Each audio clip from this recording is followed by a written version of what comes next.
మహా వేడుకల నింగి నేల పసుపుమేమై పరవశించేలా అంగరంగ వైభవంగా జరుగుతున్న మహానాడు పండుగ వేళ 10 కోట్ల తెలుగు తమ్ముళ్లకు, ఆడపడుచులకు, రైతన్నలకు, శ్రమజీవులకు, దేశ విదేశాల్లో తెలుగు కీర్తి పతాకాలుగా వెలుగొందుతున్న మన బిడ్డలకు వివిధ రంగాలలో తన ప్రజ్ఞ పాఠవంతో తెలుగు తల్లికి సాంస్కృతిక, సాంకేతిక, సాహిత్య నీరాజనమిచ్చిన కళాకారులకు, మేధావులకు, శాస్త్రజ్ఞులకు, విఘ్నులకు, ముఖ్యంగా నా పసుపు జెండాను కుండెల మీద మోస్తున్న తెలుగుదేశం కార్యకర్తలకు నా హృదయపూర్వక నమస్సుమాంజలి.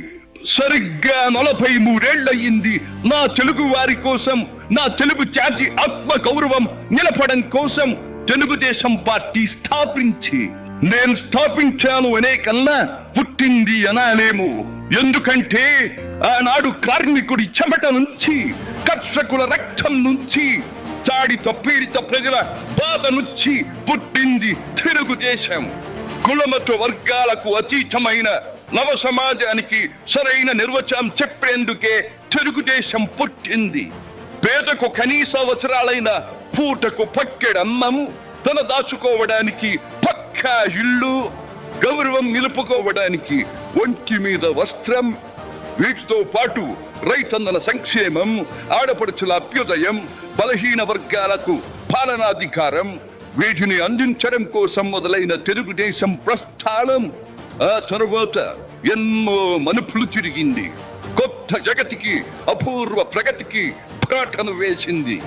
హైదరాబాద్, సికింద్రాబాద్లకు ట్యాంకు బండతో నేను సాంస్కృతిక వారధి కడితే, ఆ తరువాత సైబరాబాద్ అనే కొత్త నగరాన్ని పుట్టించి తెలుగు నేలకు, ఆధునిక ప్రపంచానికి సాంకేతిక వారధిని కట్టించిన వాడు చంద్రబాబు.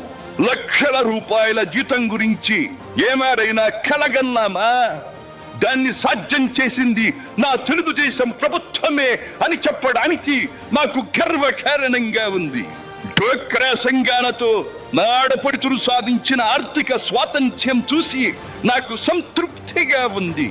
గోదావరిని కృష్ణమ్మతో కలిపేది ఎప్పుడో పోలవరం తెలుగు వారికి దేవుడిచ్చిన వరంగా రూపొందే శుభదినం ఎప్పుడో అని ఆనాడు నేను పలవరించాను. పట్టి సీమతో ఒకటి నెరవేరింది. పోలవరం పూర్తితో మరొకటి ఇంకా 2 ఏళ్లలో నెరవేరబోతోంది. రెక్కలు ముక్కలు చేసుకున్న డొక్క సగం నిండని పేద ప్రజానీకారికి ఇంత ఆదరవు కల్పించడానికే ఆనాడు కిలో 2 రూపాయల బియ్యం పథకం పెట్టాను. అటువంటిది P4 కార్యక్రమంతో పేదకు పేదరికం నుండి విముక్తిని కలిగించి బంగారు కుటుంబంగా తీర్చిదిద్దే చంద్రబాబు ప్రణాళిక అహో అద్భుతం, మహాద్భుతం. శాతవాహన సామ్రాజ్యానికి ఒకప్పటి రాజధాని నగరంగా బాసిల్లిన అమరావతి పేరిట నేడు నిర్మాణం జరుపుకుంటున్న ఆంధ్రుల రాజధాని నగరం దేవేంద్రుడు సైతం అసూయ పడేలా, మయూరి సైతం అప్పుల పడేలా రూపుదిద్దుకోవాలని మనసారా దీవిస్తున్నాను. క్రమశిక్షణాపూరితమైన అభ్యుదయ సమాజ నిర్మాణ శక్తిగా యువతను మలచడం కోసం ఆనాడు నేను కలను కన్నాను. యువగణానికి ప్రాధాన్యమిచ్చి యువశక్తికి పదును పెట్టి నా కలను నేడు తీరుస్తున్నాడు నా మనవడు లోకేష్. అంతేకాదు, అధికారానికి సరైన నిర్వచనం మానవ సేవ అని ఆనాడు నేను పాటించిన నియమాన్ని నేడు గతంలో ఆచరించి పార్టీ కార్యకర్తకైనా సాధారణ పౌరుడికైనా అండగా నిలుస్తూ నా వారసత్వానికి వన్నెదిస్తున్నాడు లోకేష్.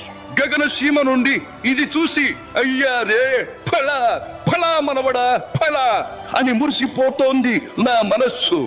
ఈ దేశం మనది, దేశ సమైక్యతే మా సిద్ధాంతం, మా రాష్ట్రాభివృద్ధే మా దేశాభివృద్ధే మా లక్ష్యం అంటూ ఆనాడు నిత్యం నినదించేవాడి. ఈనాటి వికసిత భారత్, వికసిత ఆంధ్రప్రదేశ్ గురించి వింటుంటే ఇదే కదా నేను కోరుకున్నది అనిపిస్తోంది.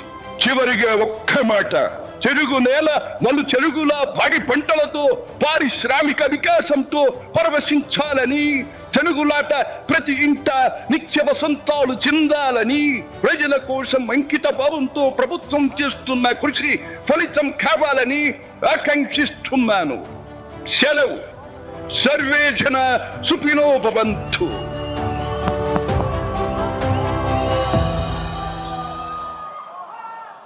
చంద్రబాబు